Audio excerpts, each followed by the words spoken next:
استني بس. ايه اللي حصل؟ حد قالك ان الكوكيز ممكن تبقى كيكه؟ وربنا ما اعرف اي حاجه ولا حد قال لي حاجه. انا طول عمري عارفه ان الكوكيز مدوره كده وعليها شوكولاته من فوق جواها شوكولاته. انا اول مره اعرف ان عملوا كوكيز كيكه.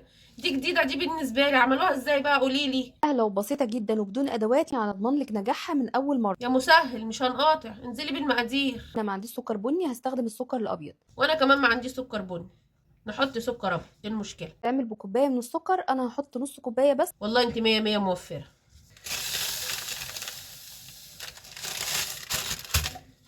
وادي نص كوبايه سكر.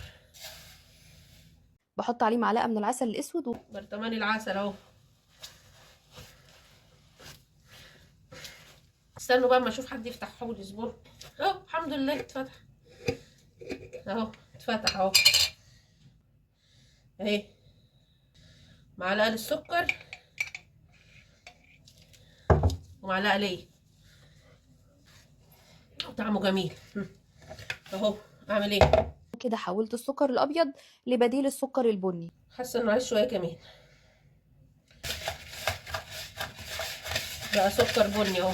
بنجيب 200 جرام من الزبده الطريه بدرجه حراره المطبخ. يعني هو كتر مواعين وخلاص؟ هنشيل السكر نحطه في طبق تاني وبعد كده نحط الزبده تدوب بعد كده نحط عليها السكر؟ بقول لك ايه، اسمعي المفيد بقى من ام عمر. انا احط الزبده على السكر وهقلبهم مع بعض. يلا. ناقصين مواعين. يختي يختي وقعت. 200 جرام زبده بدرجه حراره المطبخ وسايحه خالص اهي. بقلب تقلبتين لحد ما السكر يدوب شويه كده مع الزبده ويبقى. احنا مش محتاجين نعمل فوم ولا حاجه. لا فوم ايه؟ هو كده حلو قوي. اتعشت على كده. تعرفي منين بقى السكر ده؟ لما دراعاتك الاتنين يوجعوكي وايديكي تورم، تعرفي وقتها ان السكر ده. بنزل عليهم بعد كده ببيضتين اتنين، البيض بدرجه حراره المطبخ. سهله وبسيطه. بصي جبتهم لك اهو. شايفه؟ جبتهم لك. يلا ها. اول بيضه الحمد لله نزلت من غير قش. تاني بيضه فانيليا من ايام الملك حتشبسوت. حد عنده الازاز دي بتاعت الفيلم بتاع الدواء فيه سم قاتل؟ الازاز دي انقرضت. مفيش غير واحد بس اللي بيبيعها. واحد بس في مصر هو اللي بيبيعها. حط شويه فانيليا.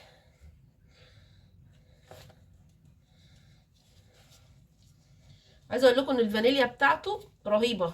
يعني بيبيع ازاز صغيره كده بودر وبيبيع ازاز صغيره كده سائله فظيعه. اقلب البيض لحد ما ايه.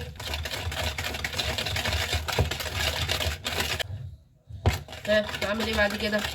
مقدار الدقيق عندي 3 كوبايات الا ربع.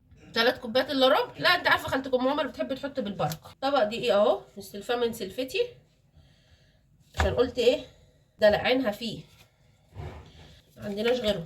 هما اللي حبه الدقيق دول اللي عندنا. بحط نص معلقه صغيره من البيكنج نص باودر معلقه بيكنج باودر.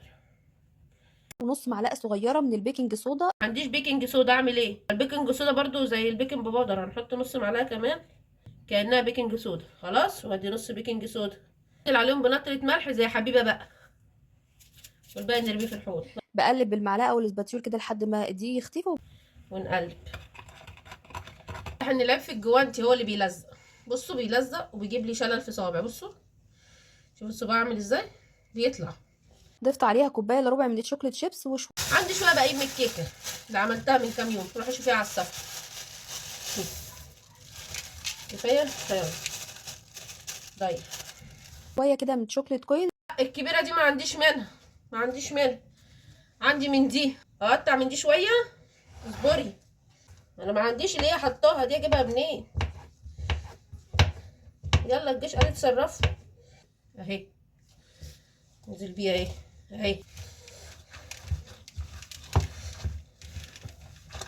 بقسمها الاتنين وهشيلها على جنب دلوقتي حيطها قمر. اعمل ايه؟ دي صينيه مقاس 26، ممكن تستخدمي صينيه مقاس 24. وادي الصينيه حطيت فيها ورقه زبده. خدت اول كميه من العجينه وابتديت ان انا اوزعها طبقه رفيعه شويه كده من تحت، وبعمل ليها حواف علشان الشوكولاته اللي هنحطها دلوقتي. عملت لها حواف ايه من على الجنين؟ ها وبعدين بحط كوبايه من اي نوع شوكولاته قابله للدهن. حط بالعلبه بقى، انا لسه اشيل واحده واحده. الشوكولاته دي كلها ما طلعتش حلوه، انا هزعل واجيب ناس تزعل. خلي بالك. فردتها. ها، باخد بعد كده الصينيه دي بدخلها الفريزر. ادخلها الفريزر؟ نعم، ده انا عايزه اكلها كده. لسه استنى ما ادخلها الفريزر؟ ده انا عايزه اكلها وهي نيه كده، مش عايزه ادخلها الفرن. تقولي دخلها الفريزر؟ امري الى الله. حطها في الفريزر ربع ساعه وارجع لكم. وبفرد الطبقه التانية على ورقه زبده. حاضر. انا كنت مفكره اقعد استريح الربع ساعه دي على بال ما الشوكولاته تمسك، بس يلا مش مشكله. هدخلها التلاجة بقى ربع ساعه من تحت، التلاجة من تحت مش في الفريزر. هدخلها ربع ساعه وكمان ربع ساعه ايه نكمل استراحه بريك. خدي راحه فين؟ راحه فين انت؟ ما صدقتي انا قلت بريك عايزه تجري. حطي لايك، حطي لايك واكتبي كومنت لحد ما اجيلك. حطي لايك يلا. هذا التلاجة واجيلك. بعد كده بطلعها، بتلاقي الشوكولاته نفسها تماسكت، فتعرفي تحطي الطبقه التانية من غير ما تتبهدل منك. دي التانية طلعناها من التلاجة.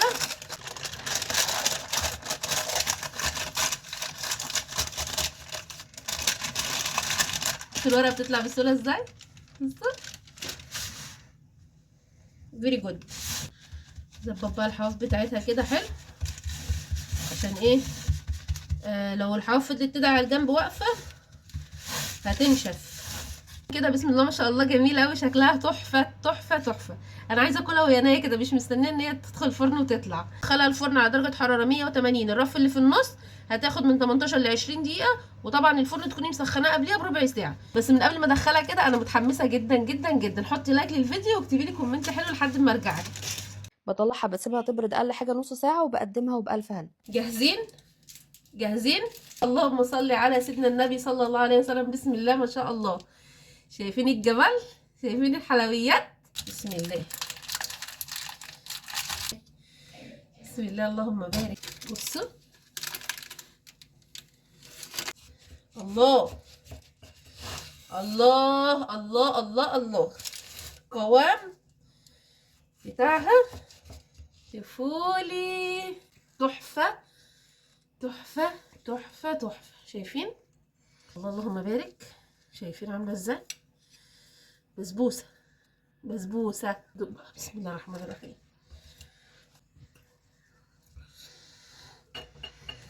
فظيعة فظيعة فظيعة فظيعة. حلوة جدا، حلوة جدا. كريزو فانيليا بجد فيري جود. تسلم ايدك بجد بجد بجد، حلوة جدا. ولو وصلتي معايا لحد هنا ما تنسيش تعملي لايك وشير للفيديو، وتابعيني كمان على الصفحة، واكتبي لي كومنت حلو كده تشجعيني بيه. بشوفكم على خير.